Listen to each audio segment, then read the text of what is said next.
O sea, ¿por qué primero ya lo pusimos ahí? No, no, lo podés poner por encima. Viste que al principio lo puse una vez por encima, tenés un déficit, si está por debajo si está por debajo tenés déficit, si está por encima Claro, tenés superávit. Ahora, en los procesos generales, digamos, la realidad es que la tasa real de interés en el resto del mundo, de las economías desarrolladas, es sensiblemente más baja. Entonces, por eso fui al atajo, digamos. Claramente, si fuese más elevada para un país que no es el nuestro, con desregulación de los mercados financieros y mercados perfectos, entraría mucho, mucho dinero. Acá hay una idea de que el mercado también, no sé si te respondí con eso, pero tengo un poquito más para decir. sí, sí. Pero ¿por qué te preocupaba eso? A ver.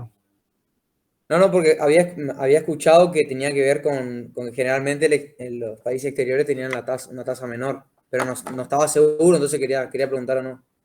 Claro, sí, por un lado sí, perfecto, eso es la respuesta. Ahora podemos decir también que ahí hay una idea también de libre mercado, welfare, o sea, que maximizador del bienestar agregado, en el sentido de que se supone que la tasa en los países desarrollados, como ellos no innovan, digamos, en la idea tradicional, entonces vos tenés un retorno al capital, mayor profundidad financiera, entonces van explotando todas las oportunidades de inversión y tenés más ahorro y más ahorro, porque están en otra fase del desarrollo.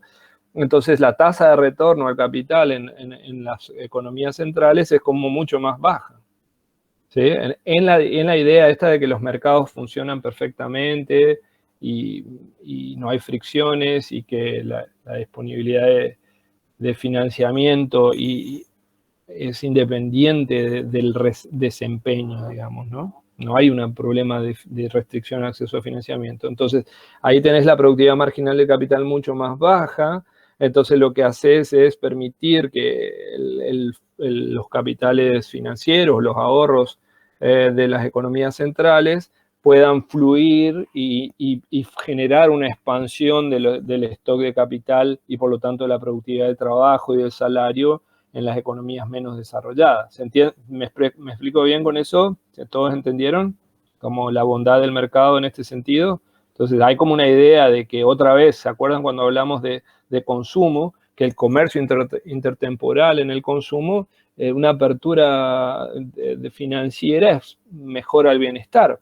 ¿Por qué mejora el bienestar? Porque me saca de mi posición de autarquía, siempre factible en principio en estos modelos la posición de autarquía. La dinámica de las hojas de balance no es relevante porque siempre voy a ser solvente, porque por supuesto no hay precios relativos, por supuesto quiero decir quiero hacer un recreito para que no se saturen mucho. Por el supuesto de que respetamos la condición intertemporal, la restricción presupuestaria intertemporal, está la condición de transversalidad, no hay precios relativos, la composición de la estructura de balance es irrelevante. Entonces, la deuda es inocua, entonces, y es una tasa más baja, entonces claramente me beneficia en el bienestar, ¿no es cierto? Entonces la deuda no tiene efectos de incrementar el riesgo, la vulnerabilidad a oscilaciones, a cambios en el entorno internacional, etcétera, etcétera. Entonces, y por el otro lado, no por el otro lado, cuando extendemos eso al caso de producción endógena con inversión, entonces va lo mismo. Si una empresa está pagando una tasa y ahora le ofrecen a una tasa endeudarse en dólares, pero es irrelevante porque acá hasta ahora ni siquiera hablamos de divisas en estos modelos sin fricciones. O sea, no hablamos de diferencias de moneda, descalces de moneda en la deuda, descalces de plazo y otras complejidades financieras prácticas. Entonces, tomá, endeudate. ¿En qué moneda? No me importa, es lo mismo. Es una tasa más baja, entonces yo puedo expandir mi stock de capital sin problema. ¿Por qué? Porque la tasa de retorno de los proyectos marginales, van a entrar muchos más proyectos marginales porque tenemos una tasa, un costo de arriendo, como quieran llamarle, o una tasa de interés que sin restricciones en el acceso al financiamiento, se canaliza perfectamente a los sectores productivos, aumenta eventualmente mi ingreso futuro, entonces mejora mi capacidad de repago futuro, respeto mis restricciones presupuestarias intertemporales y todo funciona perfectamente. Entonces, digamos, yendo a la pregunta, por ahí me extendí un poco más, pero es importante destacar, primero, que estamos en un contexto donde estamos aprendiendo mucho, porque estamos descomponiendo partes, familias, gobierno, estructuras de agregados, fundamentos micro. Por el otro lado, lo estamos haciendo al costo de simplificar muchas cosas.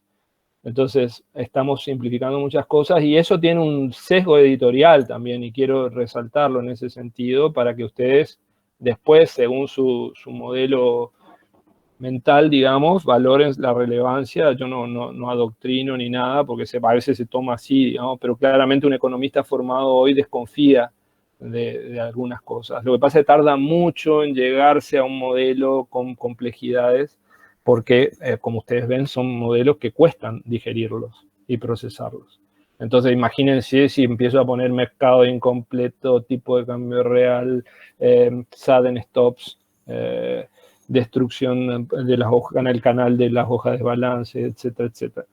Son nombres propios ya en macroeconomía, pero, digamos, vamos a empezar por despacito. Lo cierto es, volviendo a la pregunta de Vicente, es que en general, cuando hay procesos de regulación financiera, como fue en Latinoamérica, por ejemplo, en el ciclo de endeudamiento de los años 70, como fue el ciclo de lo que se llamó post-consenso de Washington en los 90, y como fue recientemente también, digamos, es como que la deuda es buena. Entonces el mercado financiero te ayuda, corrientes también. Así que, bueno, hacemos una pausa, chicos, y retomamos, pasamos a política fiscal, a la parte del sector público, un ratito. Hacemos 5, un poquito más, para que descansen un poco, porque es otro tema. ¿Listo?